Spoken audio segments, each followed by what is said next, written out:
সকালবেলা আপনাদের ভাইয়া মাছ নিয়ে আসছে, তো আমি ছেলেকে স্কুলে দিয়ে আসব, তারপরে মাছগুলো ভালো করে দেখব। এখন ছেলেকে স্কুলে নিয়ে যাচ্ছিলাম, এর মধ্যে ও কিছু খায়নি সকালবেলা উঠে, তাই ওকে তাড়াতাড়ি করে বলতেছিলাম তুমি কিনে বানাও, তো কিছু নিতে চাচ্ছিল না, তারপর ও চলেই গেল। এদিকে স্কুলে এসে দেখি ওর পিটি শুরু হয়ে গেছে, একদম শেষ পর্যায়ে। তো সবার লাস্টে দাঁড়িয়েছে, পিটি শেষ।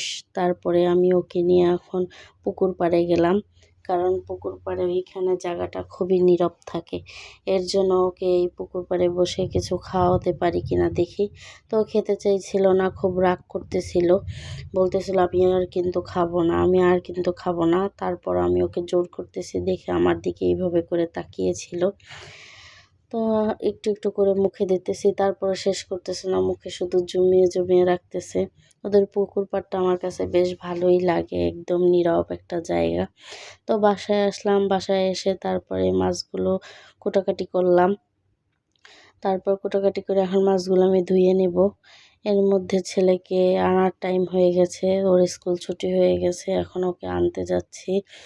তো ওকে নিয়ে এবার রিক্সায় আসতেছি। রিক্সা আর সামনে একটা অ্যাক্সিডেন্ট মতো নিয়ে হয়েছিল, কিন্তু কি আল্লাহর রহমত কারো কোনো ক্ষতি হয়নি। তো আর কি এখন আমরা আবার বাসায় চলে গেছি। তো বাসায় যেতে যেতে প্রায় 12টা 5 বেজে গেছে। তো আমি রান্না শুরু করে দিলাম।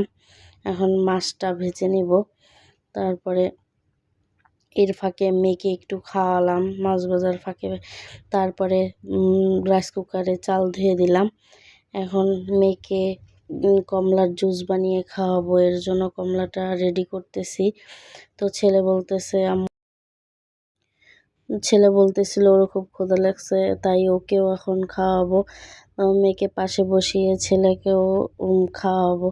তো ওকে একটু ভাত মুখে দিছিলাম, যার কারণে ও আমার সাথে এমন করতেছে, ও ভাত খাবে না, ভাইয়ের সাথে হাসাহাসি করতেছে, দুষ্টুমি করতেছে 2 ভাই বোন মিলে। তো এখন একটা বাটি দিলাম সামনে, যে দেখি বাটিটা নিয়ে কি করে। তো বাটিটা দিয়েও দুষ্টুমি করতেছে, কিছুতেই ঠান্ডা হচ্ছিল না। তো এখন ছেলেকে কিভাবে খাওয়াবো, তো একটু ঠান্ডা করার চেষ্টা করছিলাম, যাতে ও তাড়াতাড়ি ঠান্ডা হয়ে যায়। তারপর ওর সাথে একটু একটু দুষ্টামি করতে বললাম নিহালকেও, তাও ঠান্ডা হচ্ছিল না। তারপর আমার পায়ের উপর নিয়ে ওকে ঝুলাচ্ছিলাম, তারপরে পায়ের উপরে নিয়ে এখন ছেলেকে খাইয়ে দিতেছি। আর ছেলেও খেতে চাচ্ছিল না, এখন বলতেছে আমি খাবো না, ভালো লাগতেছে না। তো বিকেলবেলা আমি একটা বাবির বাড়িতে গেলাম, তো সেইখানে আমরা সবাই খাওয়া দাওয়া করলাম। সবাই ভালো থাকবেন, সুস্থ থাকবেন, আল্লাহ হাফেজ।